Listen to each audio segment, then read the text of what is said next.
best riders have put it all on the line as they battle the roads of South Australia. There's been a crash and there's two Euskaltel riders down at Tyler Farrar. Oh, there's been a massive pile up there. And no fewer than 4 different stage winners have graced this year's podium. As Greipel goes for win number 12 historically. Look at the distance here. Thomas, who started it all, is finishing it off. This is a rider who's done just about it all. And this will be the first win for the Blanco team. The youngster Tom Slachter stole the show. As we now head up towards the line, the face of Tom Slachter, and Gerrans goes. Gerrans wants this, the first Australian victory of the week, and it comes on Australia Day. Come on, Simon, get up there for Australia Day, mate. Simon Gerrans. Simon Gerrans gets it on the line. But there is one man who has emerged to wear the ochre jersey going into the final day. Came here as an unknown cyclist. He's going back as one of the best known cyclists around the world now. Next, the final stage of the 2013 Santos Tour Down Under, and it's sure to be a thriller.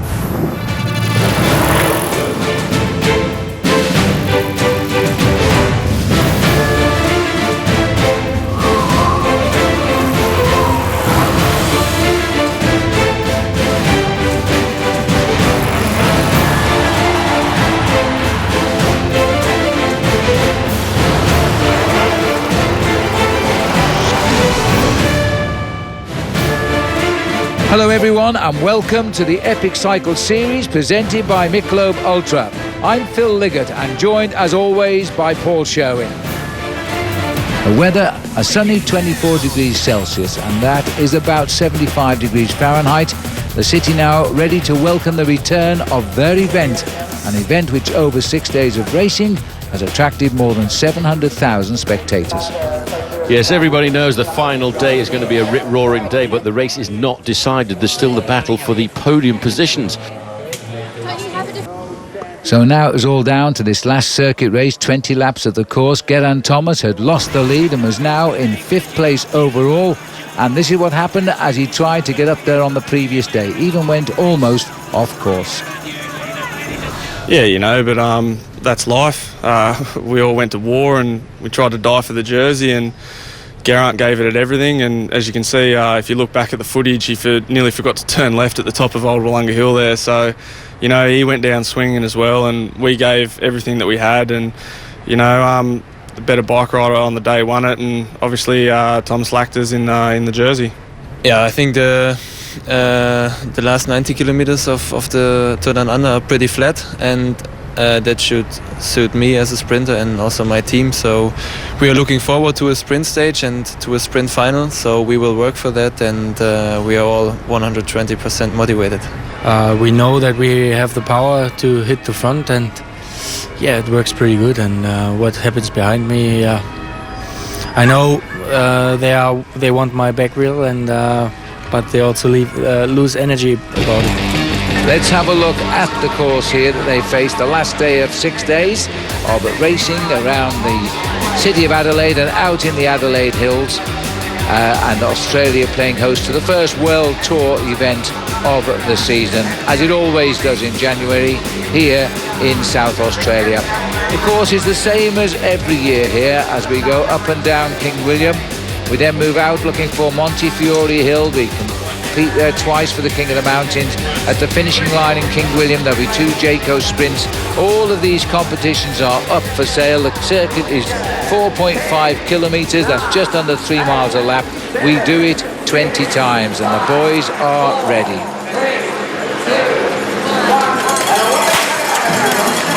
The gun goes, they roll away. The pressure, Paul, on the youngster Tom Slachter. He seems to absorb it like a piece of blotting paper.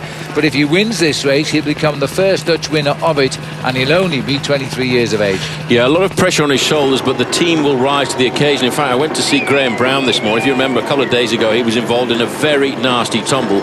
He's hardly got any part of his body that hasn't got bandage or plasters on it, but he was going to get himself up today to make sure that he was there to help in the final few kilometres of the Santos Tour Down Under.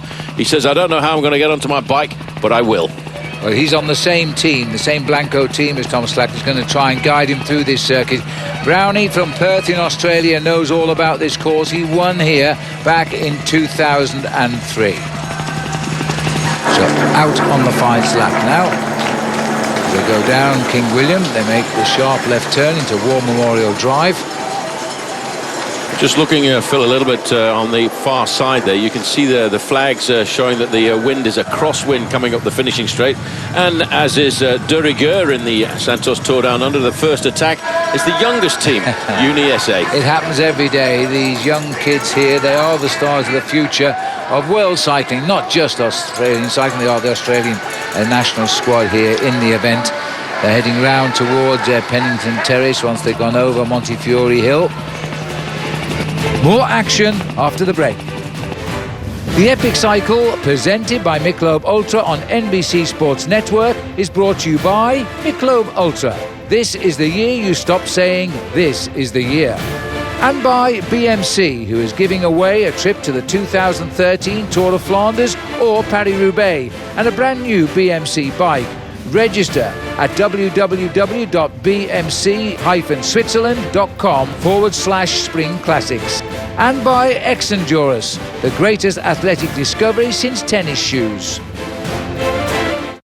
Sunday, March the 3rd, the Epic Cycle Series, presented by Michelob Ultra, continues with Paris-Nice, where last year Bradley Wiggins emerged victorious. It's the race to the sun, Paris-Nice, beginning Sunday, March 3rd on the NBC Sports Network. Now Thomas sits in a 4th wheel here as we look at them from the helicopter, and they're all going one off and taking him through.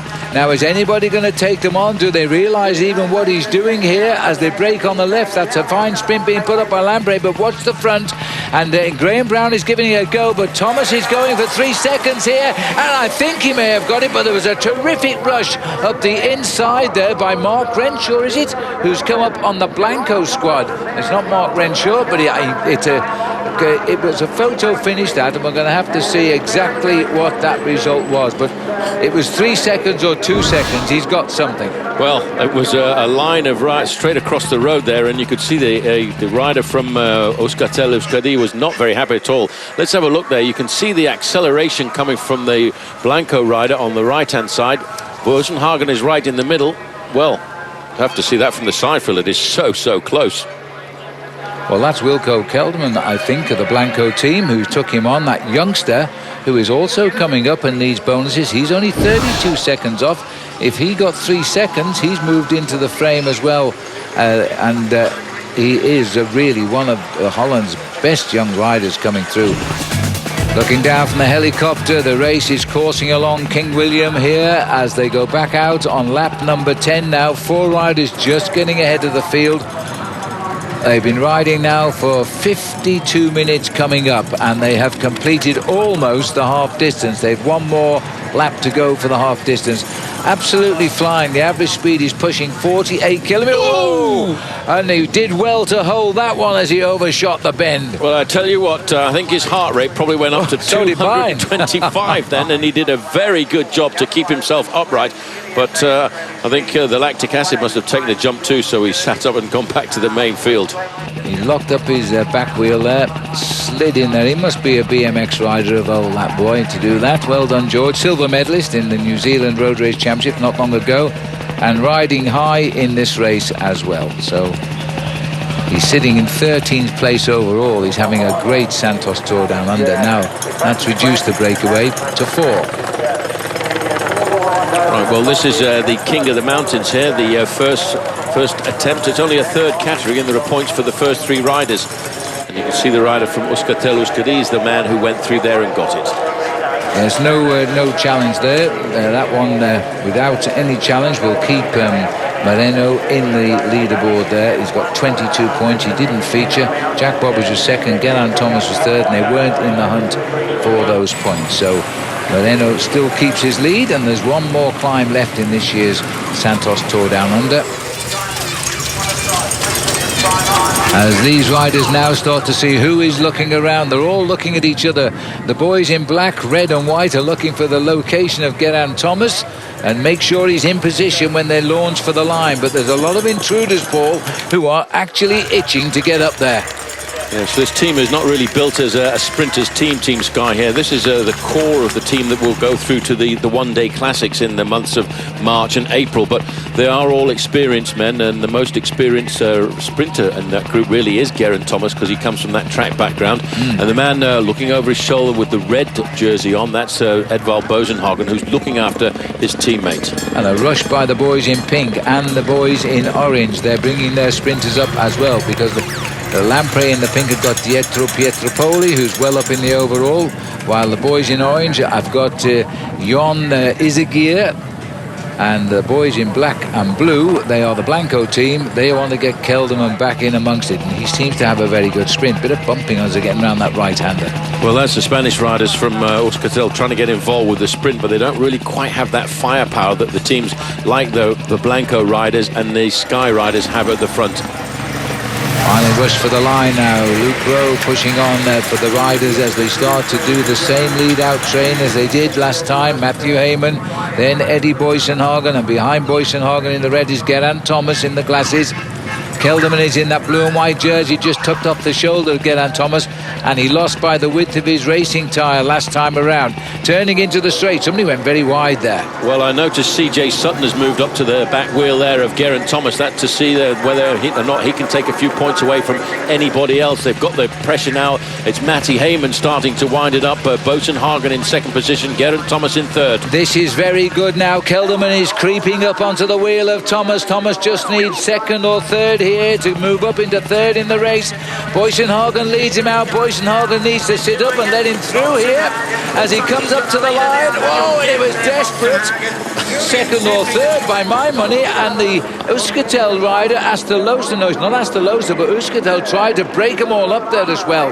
That was incredible, and look at the lap speed. We've gone through 50 kilometres with an explosion, almost 52 kilometres for that lap.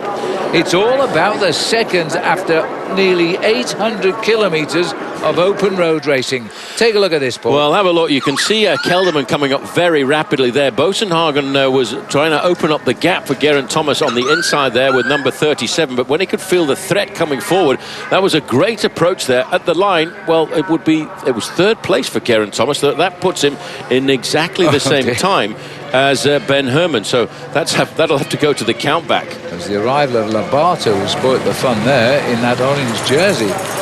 Well, they're equal on time now, but I think it goes to count back of positions, and Geraint Thomas won the stage into Ross Trevor, and that could well decide him as the third place overall. Now, the race hasn't finished, so we shouldn't talk about it as a done deal.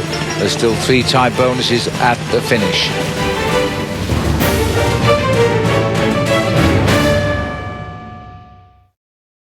Well, we've come back together again, and now it's a case of reposition. Try and get your sprinters into the chain and move him to the front. 1 or 2 riders there were saying, oh, and there's a crash on that corner. Saxo Bank went down there, just shot out of the corner. Now that is a real shame, as we've lost our first rider in the crash, which we don't like to see here. I think it's Jonathan Cantwell who's gone down. It is Jonathan Cantwell. Yeah. Well, that's a real shame. We were just talking about Cantwell. I thought it was Cantwell when he rolled on the road. Touch of wheels perhaps, Roddy, but now the guys who are working, this is his teammate on the front, won't realise they've lost their leader. It's such a terrible shame, and just having spoken about him and what we thought his chances were, and it can happen so quickly, it can be all over, and it's just a terrible shame for a stage that he'd really earmarked. Well, you know what, this is the nervous time, isn't it? You get into the last lap and a half, you don't want to touch your brakes, you want to keep in that spearhead at the front end of the main field. Let's have a quick look at where he went down. In fact, it was his own fault there, Robbie. He just lost it. Just lost the wheel. It must have been like dust on the road. Yeah, it is quite a slippery corner, that one. I mean, it's a heavy traffic area. There's a little bit of residue, diesel residue, a little bit of dirt. It's a little bit dusty, and it's just one of those things out on the open road. You get just a little bit of loss of grip for a microsecond, and you're down. How does a guy like Greg Henderson, who himself is a pretty good sprinter, how does all of a sudden he make a decision in his career to be, I'm going to be a lead-out man for initially Mark Cavendish, and then moving across to look after Andre Greipel? Well, Greg Henderson has been a guy he's sort of taken the long way around to get to the top of cycling. He's come off the track, he's ridden in America, and then he finally made the move to Europe. He's a guy capable of winning sprints in his own right as we get the bell for the last lap of the 2013 Santos Tour Down Under. And it was Andre Kashikin who took the attack there, but they swept him out with 1 lap to go as they cracked 50 kilometres an hour on the average speed for the penultimate lap of this race. There's going to be a real hurly-burly now. Robin McEwen would love to be in amongst it. He won 12 stages. He's alongside me. This is the last lap. We'll take one last break, and when we come back, the mad dash to the line. Epic Cycle, presented by Michelob Ultra on NBC Sports Network, is brought to you by Michelob Ultra. This is the year you stop saying, this is the year. And by Giant Bicycles, the world leader in cycling technology and craftsmanship. And by Louis Garneau in the cycling solution. Visit us at www.louisgarneau.com. So, Rob, this is the most dangerous stage of the race now. These boys are clipping the barriers. These boys are just taking the fastest race line possible. They're all trying to manoeuvre for position, and as you come closer to the finish, it becomes more critical not to break, not to back off. When they're squeezing together, these guys' handlebars are touching, they're bumping shoulders, they're right in close quarters, and a crash is only millimetres away. But that's what you need to risk as Lotto now take the front. Adam Hansen has decided, this is my moment, I can pull the team to the front, here we go. There's a lot of riders now bumping and barging in the middle, but Lotto have won the first battle. They put their 7 men rather, on the left-hand side of the head of the peloton. The last man, you bet your life, will be Andre Greipel.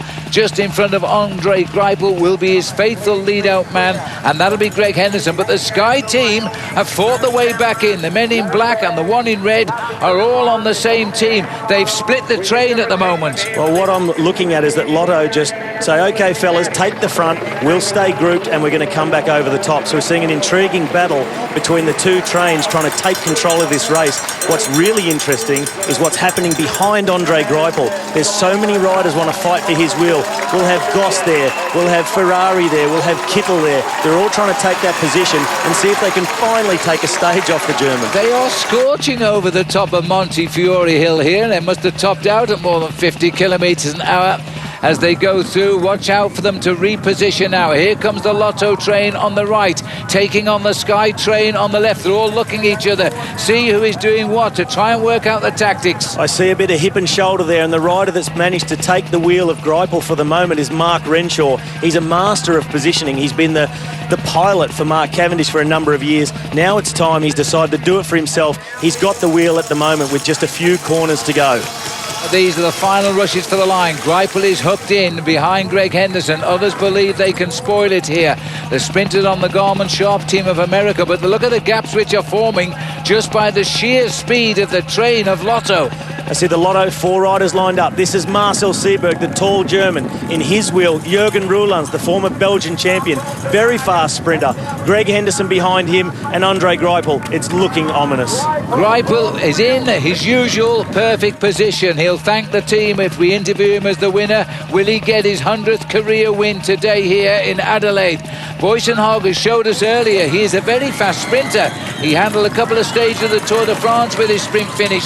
He's feeling good. He's got better every day. Last year he won the points prize. Now they're opening up full bore. It is the third man we're looking for. The second man is Greg Henderson. Henderson goes shortly. Greipel will follow him, but watch out because this is a run by Mark Renshaw. Renshaw has hit him early and gone over the top. It is crafty Mark Renshaw going to do it, or is Greipel going to steal it? Greipel is going to steal it, win number 100 and his 14th career win in the Santos Tour Down Under. Robbie, Mark Renshaw did everything right, but Greipel was too quick. It seemed to be just a little bit too far, but he didn't see another option. Boassenhagen had the wheel of Andre Greipel. That put Mark Renshaw another length behind. But as we see here, the finish from overhead of the Lotto train, we see Jürgen Roelands. He takes the team through the last two corners and onto the final straight with about 400 metres to go. Greg Henderson is waiting. He's waiting for his moment at about 350 to open up, and he's trying to get Greipel into that last couple of hundred. Here goes Renshaw from behind. He hesitates. He said, will I take a wheel? Will I go? I'm doing it. As he went, he opened the gap. Bosenhagen couldn't follow him. Effectively, it gave Greipel a bit of a sit. He took a second run at it, and he just powers over the top. But look at the absolute grunt that this guy has got. He wins, as you said the other day, by half a street, not half a length, when he really opens up. Bosenhagen did well there to hang on to third place. Renshaw got second. I think Gossi was about fourth or fifth. I might be wrong there. I see Gossi over on the barriers just back there, battling against Tyler Farrar for fourth and fifth, but absolutely no doubt. And win number 100 for Andre Greipel. Very, very impressive from him and his whole team. What a great finish to a great race. Well, Andre, I have to say, you make it look so easy. It looked as if Mark Renshaw was going to create the surprise, but you just stayed calm. He surprised me a little bit. I was also planning to kick, but he started earlier, so I had a bit more slipstream there. But he did a really good sprint, but I had some power left.